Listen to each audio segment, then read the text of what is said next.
Welcome to Beyond Podcast. I'm your host, Anthony Petralis, and we are super excited to be back on the air. You know, we just celebrated Valentine's Day. We're a day beyond that now, and we're back into the podcast, back into grinding. As you guys know, we've covered a lot of teams over these last few months: Malden Catholic, Malden High School, Medford High School.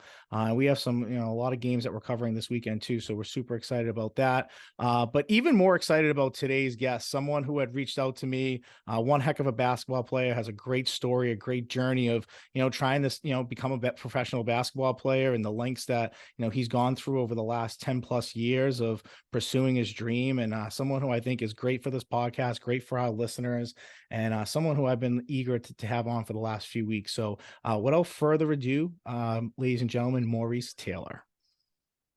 Hey, Anthony, thanks for bringing me on, man. Thank you. I Yeah, appreciate it. absolutely, man. Thank you for reaching out to me. I know when you reached out to me on Instagram, and I started like researching you and really looking at your social media, and you are like the epitome of hard work, and someone who I think is great for the types of listeners that we have here, at the high school level, both athletes and coaches, and, pursuing that next level. I think this is going to be a great conversation for all the above. So I'm really excited to have I'm you on excited. here. I'm excited. Yeah, man. So, you're one of 8 siblings. I kind of did my homework on you. Originally from Cambridge, Massachusetts, so right in backyard, right at home. I'm from Medford Yeah. myself, so not too close, not too far from there. I grew up, but you're one of 8 siblings. So, I know your brother played. One of your brothers played at the University of Purdue, played basketball. So you probably have a pretty athletic family. So, talk real quick. I'm just curious, like growing up, like, was everybody basketball players at home? Everybody just played different sports, super competitive Um, house. How was it? for the most part, we grew up around the game of basketball. My dad played basketball, my uncles played basketball. Um, and at first we was just, having fun with it. It was just something to do. Like back in the day, we was outside a lot. We was very active kids. We played video games on the weekends, but we loved being outdoors. And, one thing that, gravitated towards us, most of us actually, was basketball. We played every sport, football, volleyball, baseball. We did soccer, thanks to the, Cambridge community and the youth program, allowing us to play different sports. But I would say me and my brother Jaquil took basketball very seriously. I have another brother, Marquise, who he took a different route. He's an artist and he does music, and he really like good at that. He loves that. And then I have another brother, Javon, who's he's a character. He's a very unique person, but Yeah. he really loves basketball as well. But he's an entertainer. He's into acting, comedy, things like that. So you have a Um, pretty like well-rounded family. I mean, yeah, you guys yeah, are obviously, there's some athletes in the family, but obviously there's just a lot of talent. It seems like in the family, and whatever they pursue, they're good at. And it's nice growing up in a house that, people pursue their goals and dreams. And, I'm sure there's always, like any other house, rough housing and everything else, and it toughens you up a little bit as you're yeah, growing up. So growing up in a big family, that's nice, because no matter what, at the end of the day, everybody might be doing their own thing, but just doing my homework on you, it just seems like you're a pretty close family, and that everybody kind of, has either pursued the route of basketball, have played it for a considerable amount of time, and as you're mentioning, obviously doing pretty well outside of growing up and doing all that stuff as well. So I mentioned that you played in Cambridge, Mass, and obviously like Cambridge and Latin. I mean, when I was growing up, I feel like was a pretty dominant high school program. yeah, Plenty of Division I athletes coming through there. I mean, the GBL in the late '90s, early 2000s, they were pumping Division I players out from a lot of different schools. So, mm, and I know Cambridge has continued its dominance for a long period of time. I don't know if they're as strong as they once were, but I know that they still put in a pretty competitive product year in, year out. But you transferred over, and if I'm wrong, fact check me here, but you transferred over to Beaver County Day High School in Chestnut Hill, Massachusetts. And immediate impact. You were a 2-year captain there, and you helped them to a 2012 Preparatory School Athletic Council Class B championship. It seems like I'm just going to say you won a championship. It's a pretty long way of saying it. yeah. And then that your senior year, you were earned Eastern Independent League honorable mention as a senior. So obviously playing that prep route, and I mentioned it earlier that we have such an audience that is high school and high school coaches and high school athletes and that recruiting process. For you, when did you maybe realize that like focusing on basketball and transferring the school that you did was just the right route for you as you wanted to pursue your dreams of at that time playing college basketball and obviously bigger ambitions of playing in the NBA? Um, I would say probably my sophomore year in or yeah, early sophomore year. When I was at Cambridge Rich and Latin, we they used to have early morning pickups with like some of the coaches that that worked at the school. And I went, very consistently, me and a few of my teammates and my brother Jill. And the head coach at the time, Lance Naughton, he saw the potential in me and my brother to play basketball at the highest level in college. So he would invite college coaches to those open runs. And I'm ashamed to say, like, there was the one time he did, he invited like a coach from Stony Brook, and I just happened to wake up late that day and showed up late. And Lance was not too happy about that. But Right, right. um, from there on forward, I started to get like a sense like I'm pretty good at this game for him to bring Division I coaches, because he didn't do that for everybody, and he didn't see that potential in everybody, but you know to kind of have him, my father, and a couple other coaches that helped grow me to the man I am today. That's kind of like what that started that life for me, because before that I was just playing basketball for fun in the playgrounds anywhere that people were playing pretty much. No, and it's so interesting to me because of obviously every kid has that ambition and dream to play college at that next level, especially at the young age when you first get into high school. But then there's that kind of reality that sits in. And obviously your coach recognized, you said he didn't necessarily do that for everybody. But for you, if you could just like talk a little bit more about the recruiting process for you. So obviously you had some success your junior and senior year. Transferring was the right move for you. It led you to a state championship. It led you to honorable mention. For you, when did it start getting real that like you could play D1 basketball, or maybe when schools really started first showing that interest in you as a player? It was definitely my senior year at Beaver. That year I got honorable mention. And college coaches started reaching out to my father and get in contact with me and trying to set up visits. That's when it started to feel real. And to add on that, one mistake that I made with choosing the school is I didn't take all my visits. I wish, looking back, I would have taken all my visits. Made those connections, and really understood what I was looking for. But at the same time, I did not know. I was just like, at the time, like me and my father, we had this conversation. To this day, we've done a lot of things differently. It's obviously easier to look back and be like, all right, we could have done that differently. But at the time, it was just kind of like a little bit of limitation to, just to get to Division I instead of finding the best fit for me personally. A program that helped me grow as a player, helped me grow as a man, helped me grow as an individual, and that also complements my game. And So what were you looking for in that? Like just out of curiosity, because we have a lot of athletes on here that, we have one basketball players coming on soon that is getting some serious D1 looks as a junior. And I know he listens to this podcast a lot. I mean, for you, what were some of kind of like the things that maybe made certain schools stand out a little bit more than others, or things that you were preferably looking for as an athlete? at the time, what I was really looking for was a program where I had access to the gym all the time, like 24/7. They had the major that I wanted to major in. And the chemistry, because I'm gonna be spending a lot of time with it, you're gonna be traveling, waking up early in the morning, training, like it's not just like a season thing, because a lot of times you go to school during the summer and you're preparation for the season, or like training camp, you try to get in shape, and it's a good way for you to build chemistry with your teammates. So just seeing how the players get along with each other and how they get along with the coaching staff, those are the things I was looking for when looking at. And you mentioned like obviously 24-hour access to the gym and having good facilities. I mean, what are the things that you're doing in your off season, like when you were in high school, to just kind of separate yourself? I mean, how much time are you putting in the gym at night, early mornings, weight room? I mean, again, I ask you all this just because this is the type of listeners that we have, and I think Yeah. your message is great. So if you could just elaborate anything, that'd be awesome. So when I finally, so the first school I committed to in college was North Carolina A&T. And so once I like finally signed that letter of intent, I got in contact with the head coach and asked him to uh, um, send me like workout plan from the strength and conditioning coach. And so he kind of, I got the contact of the strength and conditioning coach, and he was like, if you have any questions about something, just reach out to me. And so he gave me like probably like 3 month plan, strength and condition, and I followed that like faithfully to prepare, get ready for the summer. Even then, like I still wasn't ready because you're going from high school to playing against grown men. Right. But I wasn't like so far behind.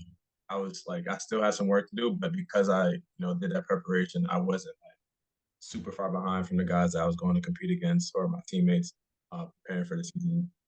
Um, Yeah, so I mean, obviously, that's the one thing you hear when that next step from high school or prep school to college is the speed of the game in any sport. mhm. How much faster it's played, how much stronger people are, how much quicker people are, and obviously that's an adjustment for anybody. But not being too far behind, and just like looking at your collegiate career a little bit too. You mentioned you played North Carolina AT&T your freshman year, and again, correct me if I'm wrong here. Just a little bit of research, and then you went JUCO for a year, Western Texas College, and then you ended Mhm. up fishing at Niagara University for 2 years and graduated there.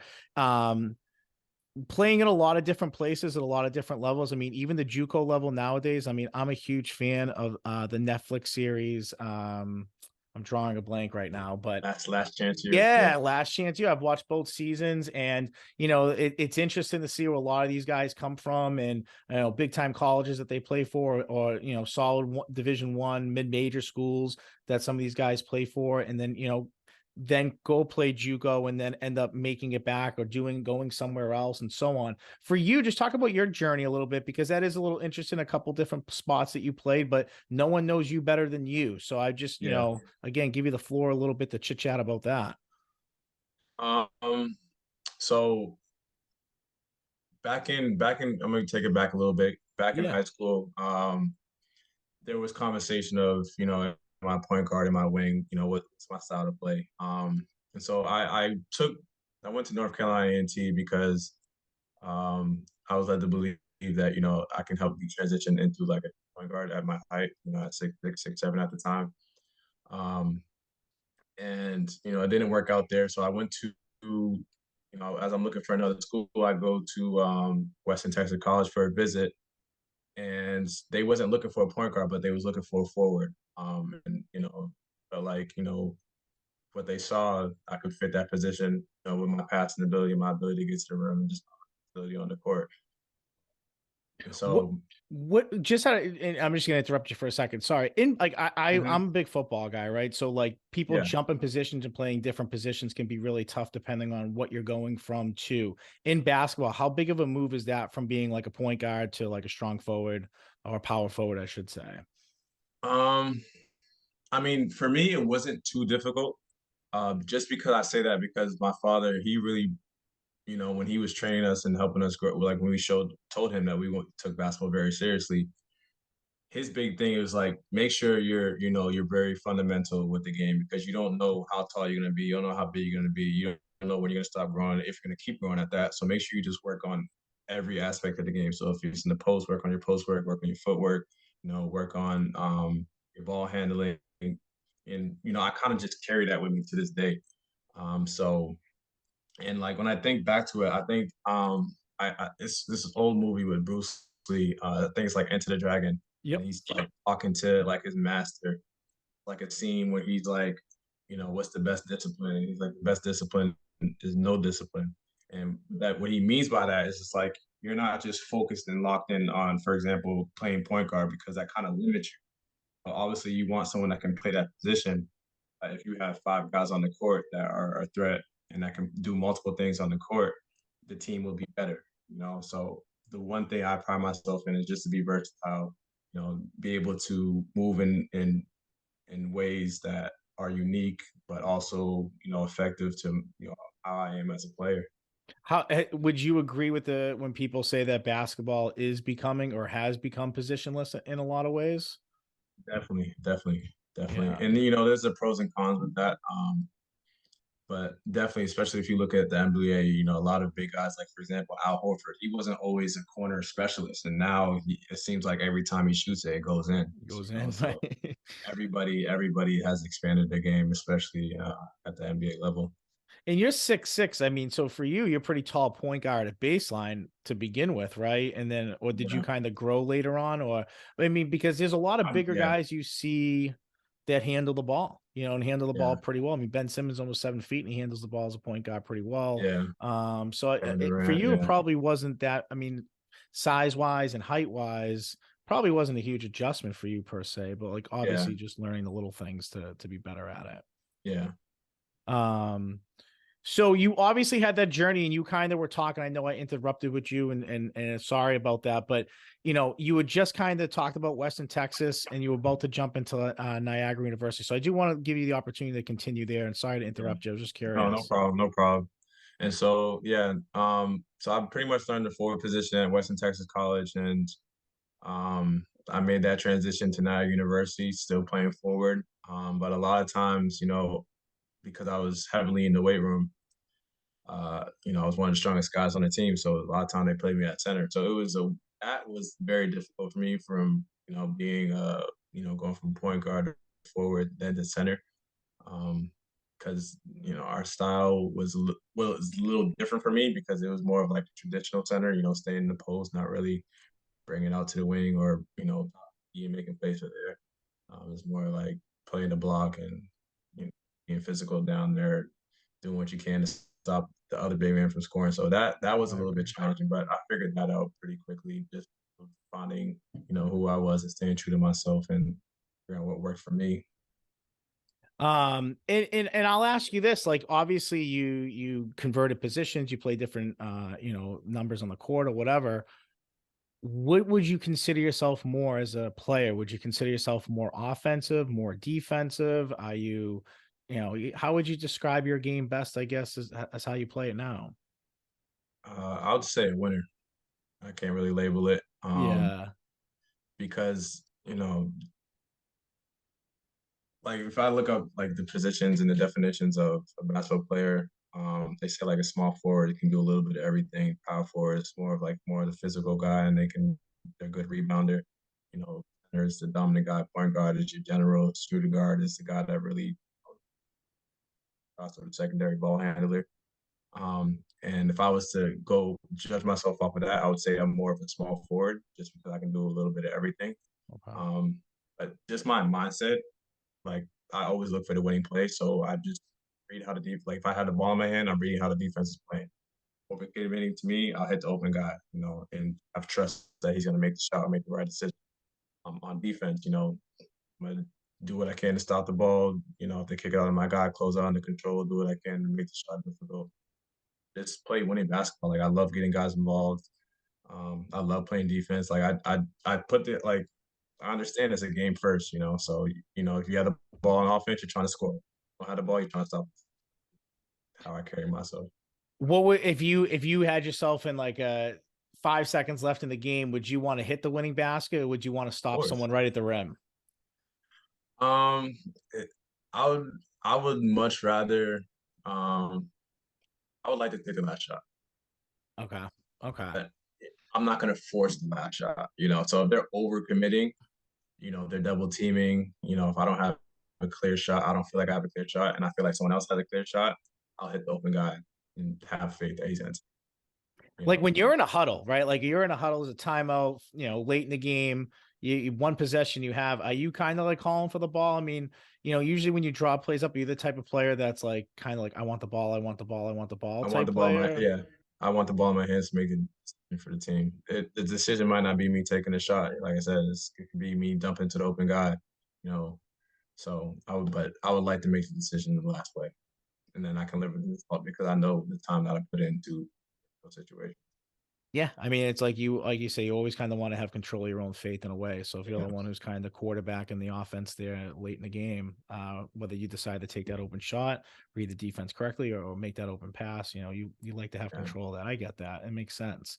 Um, so what's interesting really too about your journey is, and I'm asking more just as like a fan and truthfully just trying to learn more about you and your process, because I know that you put a lot of work into this, just reading your bio and reading things about you.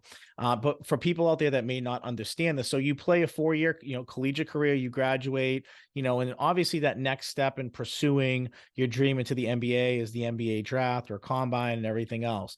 But for Mhm. players that maybe don't get that opportunity, basketball is a worldwide game. It's played all across the world in all different countries, all over the place.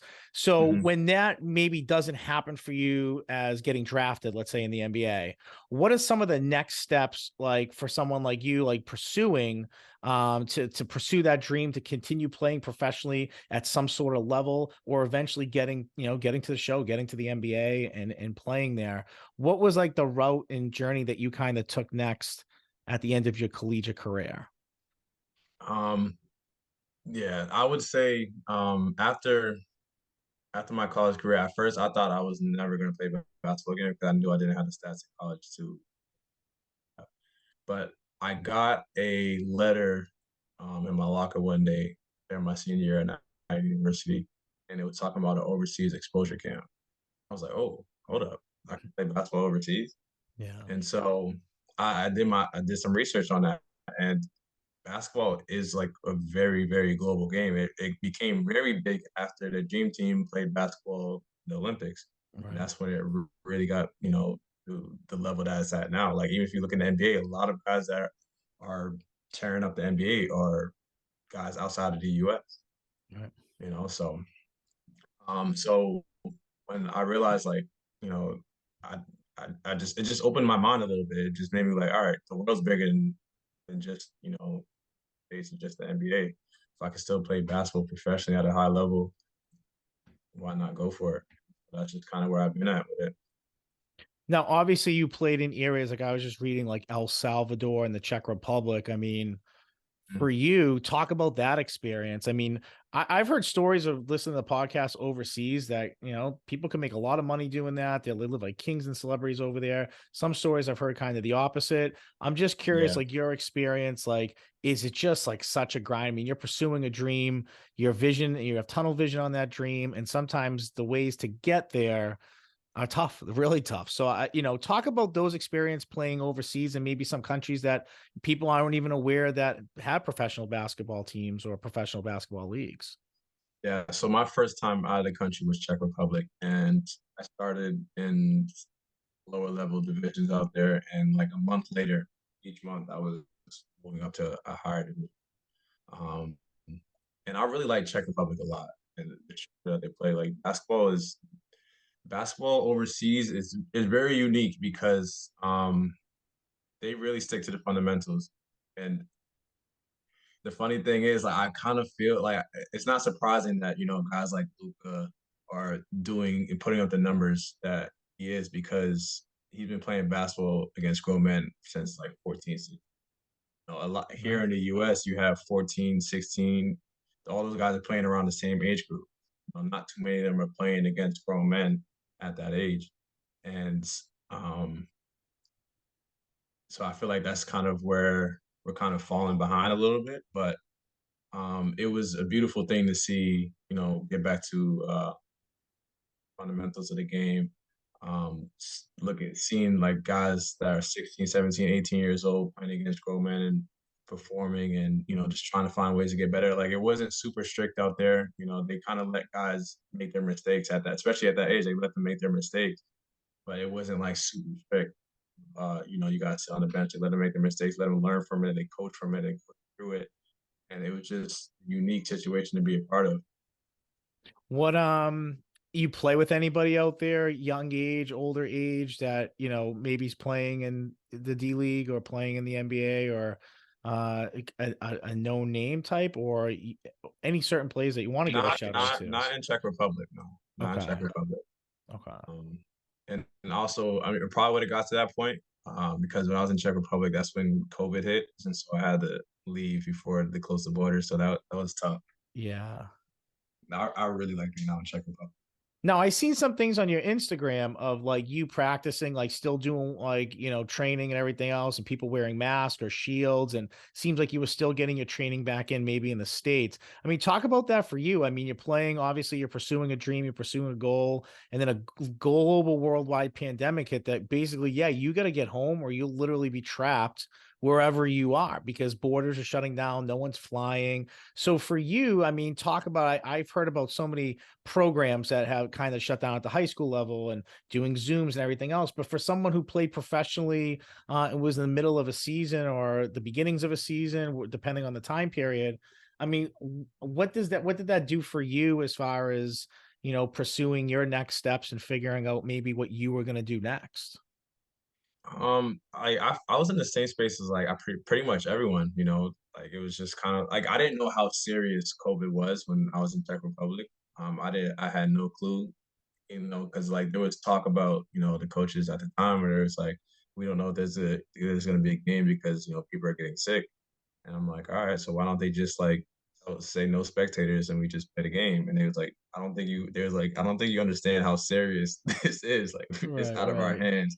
So I for me, at the same time, like I wanted to play basketball, but it was nice to go back home because I was also out there for I believe like 6 months, in another country away from my family. So it was good to go back to my family, but it kind like I don't really look at things from as a victim or focus on a problem. I just try to find a solution. So here I am, I'm back home.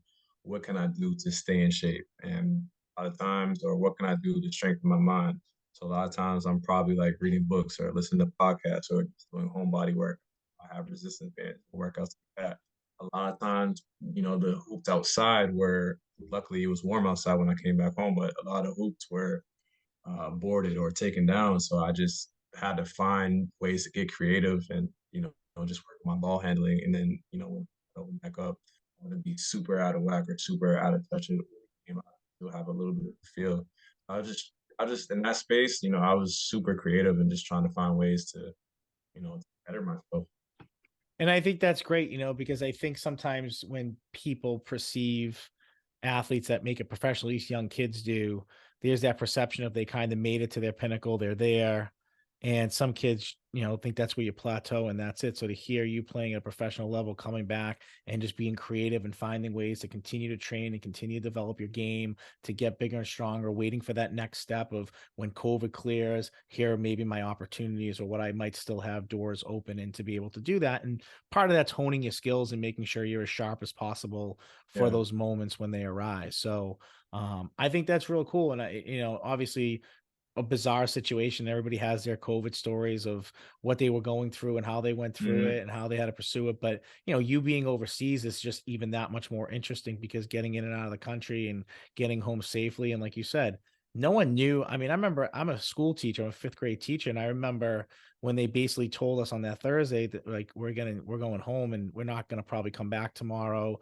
You should try to plan sending stuff with your kid home with your kids for like a week or two and then we'll probably be back. And I remember being like, we're not coming back. Like the Yeah. NBA shut down, sports Yeah. shut down, the world, we're not coming I back. think especially when the NBA shut down, that's where everything else followed. It was And that crazy. was the night before they canceled. I think that was the whole like Rudy Gobert like touched all Yeah. the microphones and then like Yeah. tested Yeah. positive like a day or two later. Yeah. But that was when I was started being like, holy smokes, this is crazy, and Yeah. like I said, everybody has their stories, but for you, that's even much more interesting because you're pursuing a dream and you're trying to pursue that dream. And it's interesting that you mentioned like reading books, listening to music, listening to podcasts. When I was looking through your Instagram, one thing that you can touch upon it however you want. But I read a poem that you wrote and it's called I Want to Play in the NBA. And I love the caption that you put with it. It said, starve the ego and feed the soul.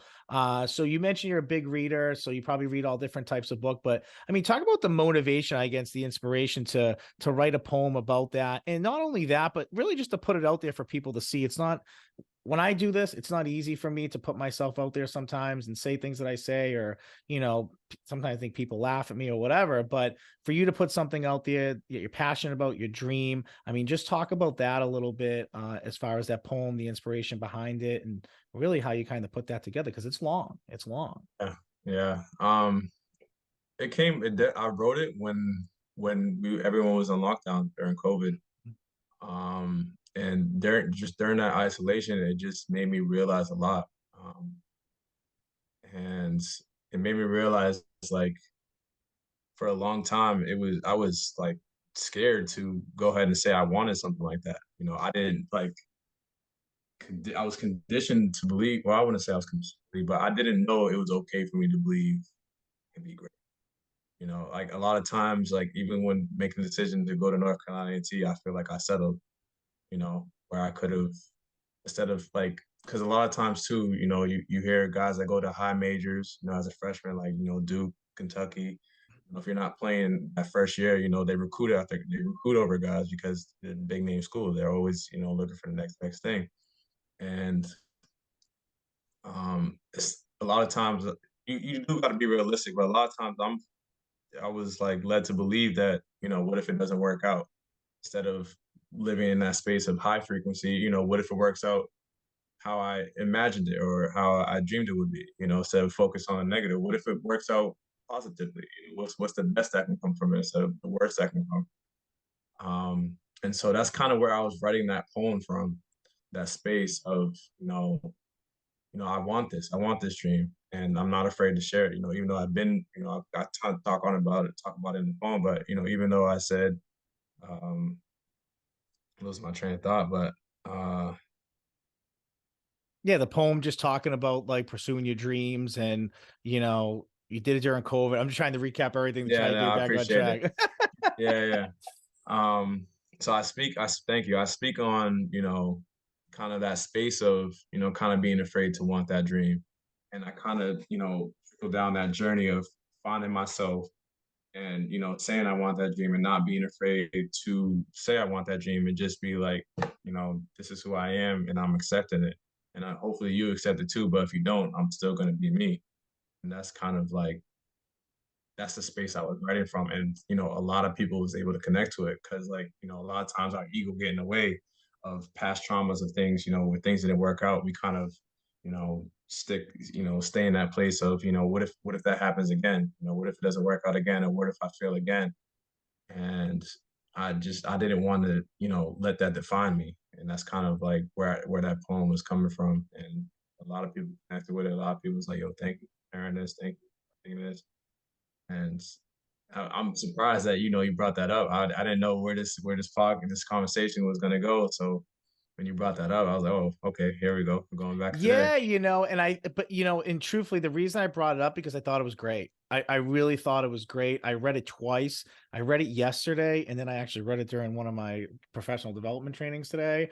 Hmm. Because like I said to you at the beginning of it, I think it's hard to put yourself out there. I think it's Yeah. hard that when you have dreams and you have goals and you have ambitions that are way up here that most people don't strive for because they hit this wall of like, I'll never be able to get there. And like I do it with this podcast that like I started this from scratch. I never had social media in my entire life. I had an idea. I coached for a long time. And this is starting to like get bigger and bigger and bigger. And people like laughed at me and thought like, oh, you don't have enough. You have twins. You have this, you have that, but I saw the vision. I knew how hard I was willing to work. And I just like read your poem and it just like hit home to me for you, like someone who's very open about wanting to play professionally, wanting to, be a professional basketball player, has pursued that their entire lives, has defined who they are and how they've worked and how much work they put into getting to where they are and traveling all over the world to continue that dream. I think I wanted to bring that up because I think that is just so important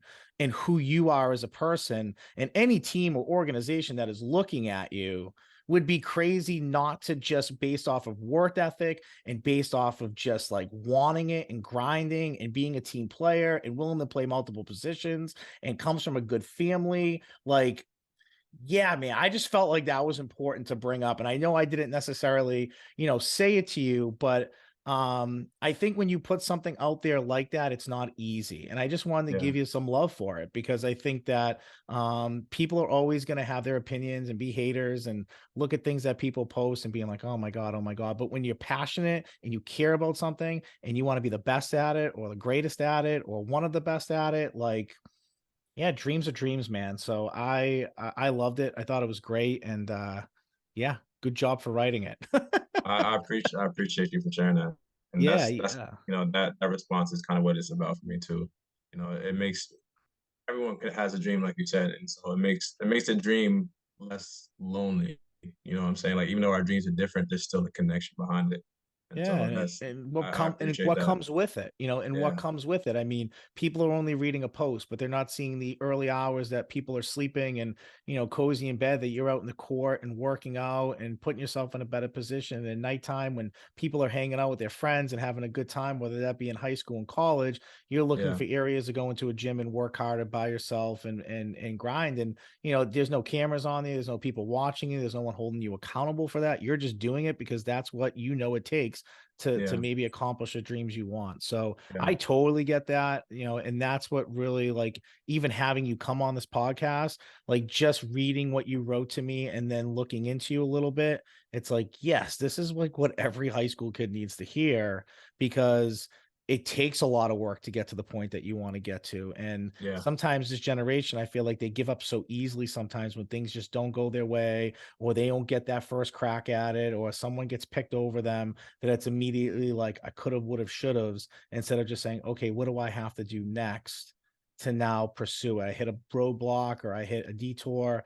Now, which direction do I have to go to get me hmm back on that road? Right. And so that's just like, I thought it was great for those that don't follow you. I think, are you Taylor made 617? Or am I making up the yeah, yeah. 617? Taylor underscore made 617. Okay. Look at it. Look at his poem. It's a little ways down, maybe like 4 or 5 posts down, but I thought it was great, and something that if you're listening to this, you should take the time to just go read.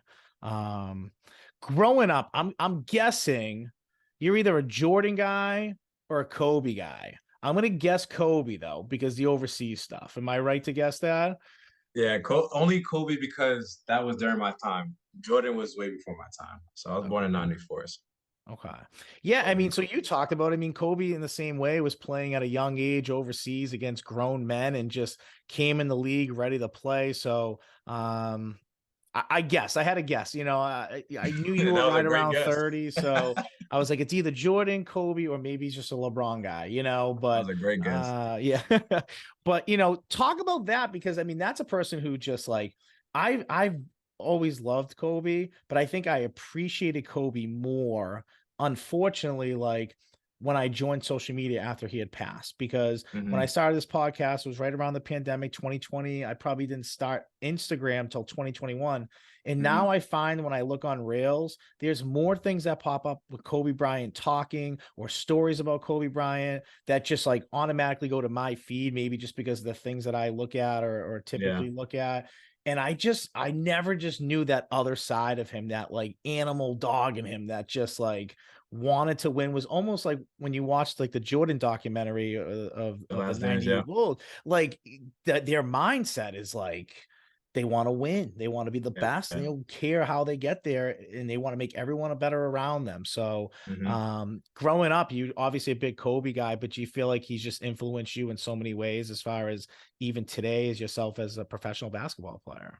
Well, most definitely. Yeah, and looking back, growing up, my dad he would get like back when we had DVDs, he would get all the DVDs with the documentaries of Magic Johnson, Larry Bird, Michael Jordan's. He had like his documentary had like 6 DVDs. So that really went into depth about how what his greatness was like. But yeah, I really like without even realizing it, I kind of like installed those characteristics into me without even like subconsciously. And I kind of like when I would go on the court, I kind of like carried that presence with me without even being aware of it. Yeah, and it's just like, honestly, he's like, in a weird way, just instantly has become one of my favorite athletes of all time. And I Yeah, wish I appreciated him more. And not that I didn't, but obviously being a Celtics guy and they saw each other a bunch in those finals and just the history of the Lakers and Celtics to begin with.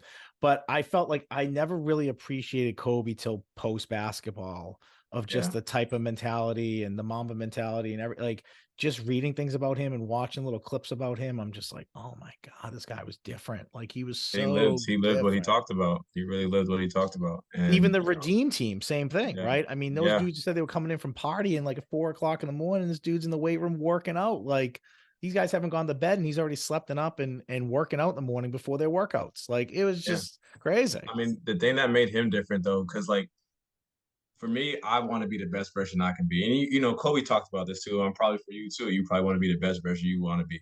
Kobe had that dream to be the best ever.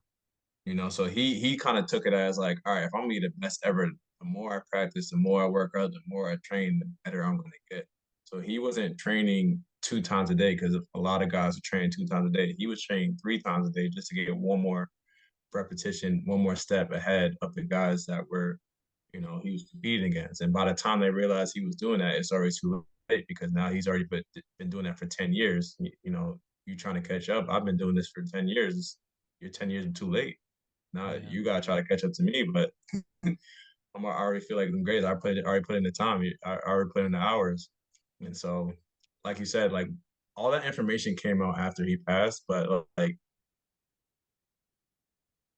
I feel like that kind of like made made me really dive into playing basketball professionally. I feel like it had something to do with me writing that poem to go back to the poem. It definitely had something to do with, you know, me looking back in my life and what I wanted to do with my life. He knew at a young age that he wanted to play basketball professionally. At first, I didn't know it wasn't until after college. I've tried different jobs. I worked, you know, worked in labor jobs, worked in the office. And I realized quickly, like, that's not for me. Like, I can work in Yeah. a school. I can work in a school because it's a growing environment and, you know, is there, you know, so full of life and curiosity. And, you know, as adults, a lot of times, especially like me and you know, will create our curiosity, like stimulate our minds and our lives to, you know, continue to help grow and learn. So um, he definitely, I don't know what the word I'm looking for, but he definitely lived that life of greatness and bring to get every single day, even if it feels like, you know, you're in a dark place. How can you get better? How can you grow? How can you learn? How can you stimulate yourself? And I kind of embodied that. Yeah, I mean, I think it's great, and that's obviously just like, I mean, I'm turning 40 this year. I'm gonna be old, but like, even some of the stuff, just listening to him, like, it motivates me for this. Like this podcast, like, I couldn't tell you how many people like laughed at me and thought this idea was kind of crazy. And I'm just like, yeah, but there's nothing out there like this. And I think for Yeah. high school kids, social media is huge. And like for you, like kind of, I guess I'll transition into this. Like one thing that I did when I became a head football coach was, I coached at a high school for 15 years. I coached Allenton Catholic High School and I was a coordinator for uh probably let's see for about 10 of those years I was a defensive coordinator there. Hmm. And the one thing that I used to always say, especially more towards the end, we were so good at the beginning, but sometimes you're only as good as what you have, right? And sometimes coaching can win you a few more games here and there if you just out coach, but at the end of the day, I think in any sport, what talent's talent and what you have is what you have. And those last few years we weren't getting maybe the recruits in there that we once did. And eventually I took over as head coach in that program. And what I decided to do was basically have a documentary covering our summer training, like our training Hmm. camp, because I Hmm. felt that was a good way to document what's going on in our program, the type of athletes that we have, some of these kids that are getting recruited to play at that next level, whether it's Division 3, Division 2, or even that year I had a Division 1 AA kid, that you want to show your program off to attract more people to want to then come check you guys out and see what your facilities were and seeing what you do, and both obviously the X's and O's aspect of your program, but also like the type of athlete and how the coach, takes care of these guys off the field. So I thought it was a great complete image. And when you and I kind of chatted beforehand, you had turned me on to a YouTube series that you and your brother had started calling Getting Back Overseas. To me, I Hmm. thought it was so clever. It's a great way of showing your journey, your climb, and the work that you put into being able to play professionally at any level. So I'm curious about it because to me, I think it's genius. I think, nowadays everything's out there in social media, everything's out there in YouTube. I mean, I have so many kids in my fifth grade class every year. When I ask them what they want to be, YouTubers are like growing immensely. I want to be a YouTuber. I want to be a YouTuber. I want to be a YouTuber. Yeah. So obviously YouTube is where it's at as far as putting those types of documentaries or series out there. So, a little bit what's the inspiration behind it, but obviously like what was your biggest goals and doing that and putting that all together and maybe what it's even done for you as a result of that. Well, like you said, like it kind of it documents everything. So it kind of takes the people that are, not seeing your everyday life. It kind of gives them a glimpse of what you're doing and how you carry yourself and your approach. And it attracts people, and it gives you a voice. That's the beautiful thing about YouTube. I think that's a reason why a lot of kids want to, be YouTubers because they want to have their own voice. They want to be heard. And I feel like, that that documentary or series, whatever you want to call it, me and my brother, put together, it kind of it gave me a voice a little bit, It didn't have the impact that I wanted, but it definitely gave me a voice. It definitely is something that I'm proud about. And it was super fun having my father and my brothers there, kind of like going Yeah. with me through that journey. And then some of the connections I made while I was there, it was great, to document that and kind of look back like you remember this time and kind of sit and watch it again and live it a little bit. Yeah, and I think it's also a great message for you, maybe even what your plans are over the next 10 to 15 to 20 Yeah. years of being able to have that. And who knows, maybe you do speaking engagements or maybe you're involved in a basketball program and letting people see that character piece of you. But also, I think for younger athletes out there, the grind of any athlete who is looking to pursue their goals and dreams and, kind of hit the pinnacle of what they want to be and what they want to become. So, I thought it was great. And I think it's great exposure. I mean, I've kind of joked about doing something like this for me for such a long time because, Mhm. I'm up early in the morning, like editing and doing a lot of stuff. I have twins at home. So getting, them ready. They're still 4, teaching all day, going and covering games from like a behind the scenes, all that. Like there's a lot that we do. And I've always kind of flirted with that idea. But after seeing kind of like how you did it and put it together, it's something I'm definitely is kind of like opened my mind back up to be like, huh, I would love to be able for people to see like this journey and this climb of what we were and what we've become and kind of how we do it. So you mentioned it didn't have maybe the impact you wanted, but what was maybe the biggest positive thing that came out of it for you? Um, just being able to like sit and watch myself a little bit Yeah. and kind of critique myself, but also here like some it didn't have the impact that I wanted, reaching like professional teams, but it did inspire a lot of people. There's been kids that reached out to me, I saw the documentary, man. That was dope. And just hearing that is like kind of reassuring a little bit. And so it's kind of like one of those things, kind of leaving an impact, but not knowing what kind of impact you're going to leave. And it left a positive impact because the next generation behind us, you hopefully you want them to be better than what you were before, or better than you. You leave something and that they have something that inspires them, and I'm hoping that continues to inspire them to put forth anything that they dream about or desire to become. Yeah, I thought it was great. I think it's smart. And like you said, it probably even opened up different doors and different windows for you that you maybe weren't even Yeah, wasn't anticipating even as right. far as it Exactly. goes, and sometimes it ends up being the bigger catch, right? Yeah. Because now you have something that's brewing or someone who's interested or young people just reaching out to you being like, man, like I respect what you do. That's the hustle, that's the climb, that's the grind of it. And yeah, I thought it was. I'm glad you turned me on to it. Like I said, it's kind of got my mind going a little bit as far as being able to show off what you do on a daily basis. And people, Yeah, you we could could, we tell could talk people, about that off camera. heck yeah, dude, I plan on it. I'll give you some insight on that. That Yeah, was fun. It was fun being mic'd up and everything. So yeah, I can definitely share that experience for sure. Yeah. And then one other cool thing that you share with me too, that this series is, I mean, this tournament's on television every single year on ESPN. It's at TBT tournament. And I know that you had Yeah, played for Marcus Smart's team, the Young Game Changers. I yeah. think that was their team name.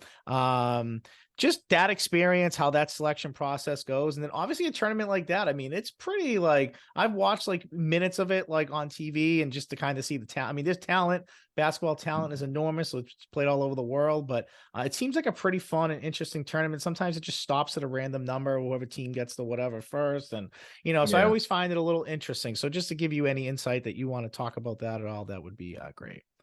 Um, so obviously it was an honor to be invited to that, because Marcus Smart is who Marcus Smart is. He Right. was he's the reigning defensive player of the year. Um, and so this was the year they started the team. That was the year he won defensive player of the year. So when I was, got in contact about going to, the tryout, I was like, yeah, I'll do it.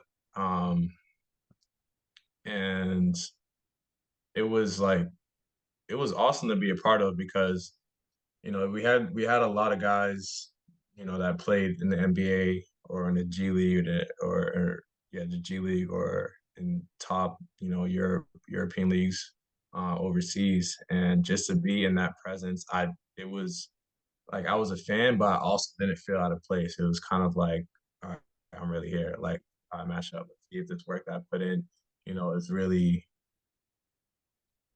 complimenting and showing, that I can play at this level. And so be able to compete with them during training camp and to perform the way I did, it was really so reassuring that I can really play at this level. Like I don't sound crazy for writing that poem of I want to play in the NBA. Like I did not feel out of place. I didn't look out of and I was winning, I was performing, and it was just great environment to be in and it was so reassuring to be in some of the talent that was in the gym. Yeah, I mean, I think it's great. Like, you're a competitor. Obviously, you always want to compete against the toughest people or the best people because you want to see where your game stands and you want to see, as you're pursuing your dreams, what are the things you might need to improve on still, or things that you need to do better, or just to get like a measuring stick or bar to where some of these guys are at comparably to you and seeing where you're at comparably to them. So, Mhm. yeah, I thought that was cool.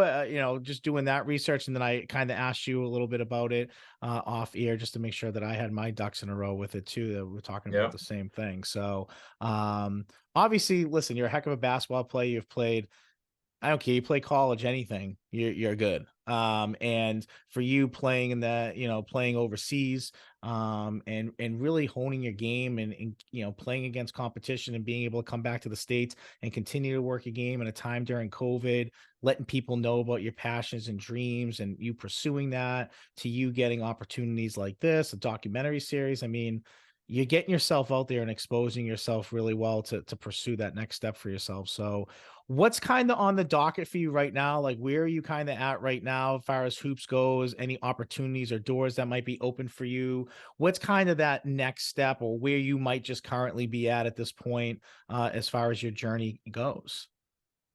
Well, as far as like overseas basketball, I don't have any leads at the moment. I'm also very careful about what opportunities I want to take or what gigs I want to take because at the same time, as though it's a game, it's still a business, it's still a job, so I can't just go anywhere for any kind of money. Like I've Right.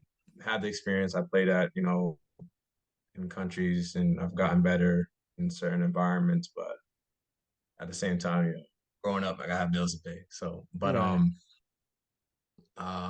so I'm very, very selective with that. But currently, right now, I'm living in Chelsea. A substitute teacher at a middle school, and before school even starts, I'm in the gym at the school. I've been blessed to be surrounded by a community of students and teachers who are very supportive and just great people, So I'm in the gym before school even starts. Take a shower, and then they give me my assignment.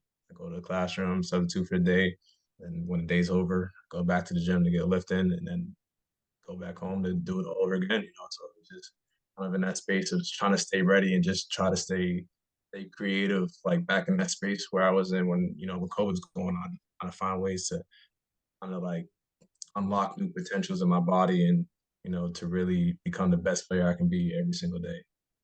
The That's space I've been in. Yeah. is coaching like is coaching a Oh yeah, yeah. avenue that So you want to get yeah, into? yeah. I'm coaching. Um, I work with my dad's AAU team prodigy. I just Okay. happen to be wearing it right now. This wasn't planned. But I work with him as like the skill development coach. So during like before basketball season started for like I want to say for like weeks probably. We were just in the gym with a lot of his players, just doing strength and conditioning, some skill stuff, development stuff.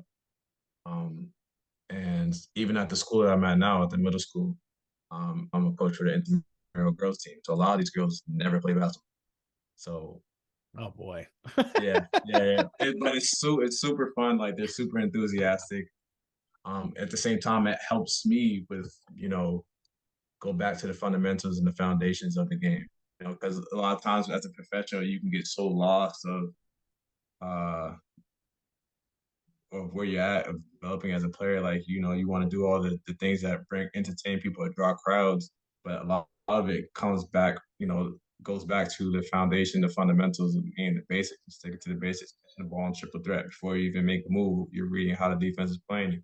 So going back to those things with the girls and just going back to the basics. At the same time, I'm teaching them, I'm reteaching myself. And it's just a beautiful thing to see. Like, because let's only practice once a week, unfortunately, but each practice, each game, you slowly start to see the improvement. I mean, you start to see the light and the excitement that they get. Right. They're like, "Hey, do we have a game today? Yeah, we got a game today. Make sure you bring your sneakers." And but also at the same time, they never been a part of a team, so they're learning how to work with other people. They're learning how to follow instruction, um, and understand and understand how to be creative in that structure. How to be yourself within the game.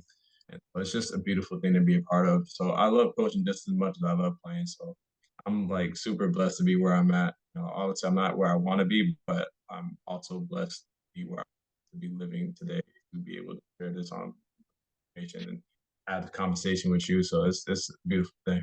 Yeah, man. It sounds like, it sounds like no matter what the next step is for you, it's involving basketball at some level. I mean, I could see you coaching at a higher level. I could see you, I could still see you playing, but I could see you definitely when those playing days and you hang up those shoes, like being a coach or being a scout or being a strength and conditioning.